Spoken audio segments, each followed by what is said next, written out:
Bonjour à toutes et à tous et bienvenue dans une nouvelle vidéo sur la chaîne de Catch en Rec. Aujourd'hui on se retrouve pour un nouvel unboxing, cette fois-ci d'une WWE Slam Crate. Alors ça fait longtemps que j'en ai pas ouvert sur la chaîne.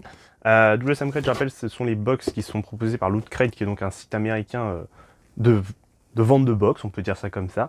Alors, entre autres, voilà, des box un peu gaming, pop culture, etc. Et donc ils ont une box WWE, bon ils ont beaucoup de mal en ce moment, je vous avais déjà parlé un peu dans la dernière vidéo que j'avais faite, pour les envois de ces box parce qu'ils ont des problèmes dans l'acheminement, il y a eu le Covid, etc. Enfin bref, ça a été un joyeux bordel. Donc là, je vous propose une box, je sais pas de quand elle date, je l'ai reçue il y a quelques temps déjà, mais je l'ai pas encore ouverte. On va découvrir ça tranquillement, c'est parti. On commence tout de suite avec le premier objet, c'est le pins du titre féminin de la NXT. Je me rapproche pour que vous voyez bien le pins.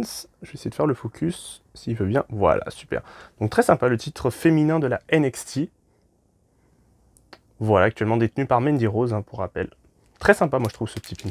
Allez, on enchaîne tout de suite avec l'objet suivant de cette box. Donc, alors, on a une espèce de petite affiche de Ember Moon. Oula, ça date de fou cette box. Hein.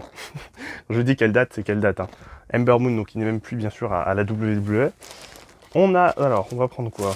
On va prendre le t-shirt, tiens. Hop, je pose juste la box. Le t-shirt. Alors, donc on a un t-shirt de Ember Moon, bah voilà, justement. Très sympa. T-shirt vraiment sympa, je trouve. Hein. Franchement, très graphique et tout. Moi, j'aime beaucoup ce genre de t-shirt. Dites-moi ce que vous en pensez en commentaire. Hein. Mais moi, honnêtement, je suis vraiment fan de ce genre de t-shirt. Très très sympa. Allez, on enchaîne avec l'objet suivant. Alors, je sais pas trop ce que c'est en fait. On dirait que c'est une toile de camping, mais je pense pas que ce soit ça quand même. On va essayer de déballer un peu tout ça. Ouais, si, c'est ça. Oh putain. Qu'est-ce que c'est? Non, mais c'est vraiment ça. Ah non, c'est un... C'est comment ça s'appelle? C'est un pare-soleil, on dirait. Je pense que c'est un pare-soleil, vous savez, pour la voiture, en forme des lunettes. Alors je sais pas, parce qu'il est hyper grand, hein, donc je pense qu'il rentrera pas dans le cadre. Mais en forme des lunettes de Sasha Banks. Voilà. Donc très sympa, mais je pense que c'est ça. Hein. Ah non, de Sasha Banks, n'importe quoi, Kairi Sane. Donc rien à voir, absolument rien à voir. Voilà, donc très sympa. Ouais, c'est un pare-soleil. Hein. Un pare-soleil. C'est vraiment stylé, hein, franchement. Plutôt sympa. Alors ça j'aime bien aussi dans les box de catch, ce que je trouve... Ce qui est pour moi le plus des box de catch, ce pourquoi d'ailleurs je suis abonné, c'est pour avoir des goodies un peu improbables, genre j'ai ça, j'ai eu des cure-dents, un miroir, enfin il y a eu des trucs genre, il y a eu des pistolets à eau, enfin bref, il y a des trucs, c'est n'importe quoi, mais c'est toujours des trucs un peu originaux, donc moi j'aime bien. On enchaîne déjà avec le dernier objet de cette ouverture d'une box, Double Slam Crate. Les box Double Slam Crate, il y a très peu d'objets dedans, je le rappelle.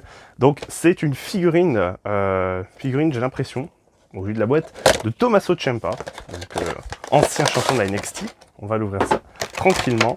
Et oui, donc c'est bien ça, Tommaso Ciampa. Oh bah, elle veut se barrer, la figurine. Elle veut se barrer. Plutôt sympa. Alors ça, c'est les nouvelles figurines. Alors, je préférais les anciennes entre nous. Hein. Je préférais celles qui étaient... Alors, je sais pas si j'en ai une accessible. Voilà, bah, je vais prendre la Jericho sans tout casser. Je préférais celle-ci qui était plus en socle, enfin plus sur pied, tandis que les nouvelles, voilà, elles ont un socle et tout. Je me rapproche un peu pour que vous la voyez mieux, parce que en fait je me rends pas compte hein, de ce que vous voyez derrière la caméra, donc je préfère me rapprocher et vous la montrer. J'essaie de faire le focus, mais voilà. Donc plutôt sympa. Alors l'idée du socle est sympa, mais honnêtement, dis-moi ce que vous en pensez, mais moi je préférais quand même les anciennes, donc comme la Jericho, hein, qui avait pour le coup, bah, qui étaient des vraies figurines, tandis que là c'est plus des figurines un peu version... socle, enfin demi quoi. Après elles ont l'avantage de pouvoir tenir mieux, ça c'est l'avantage puisque du coup il y a un socle plat, à la différence de celle-ci où il y a des pieds et tout, donc c'est plus compliqué à faire tenir. Mais voilà, globalement plutôt sympa. Et voilà, du coup c'est déjà la fin de cette petite vidéo unboxing de Double Slam Crate, j'espère qu'elle vous aura plu. Comme d'habitude, on n'oublie pas le petit pouce bleu si elle vous a plu, de vous abonner à la chaîne pour rien manquer, et moi je vous dis à bientôt pour une future vidéo, portez-vous bien, ciao tout le monde.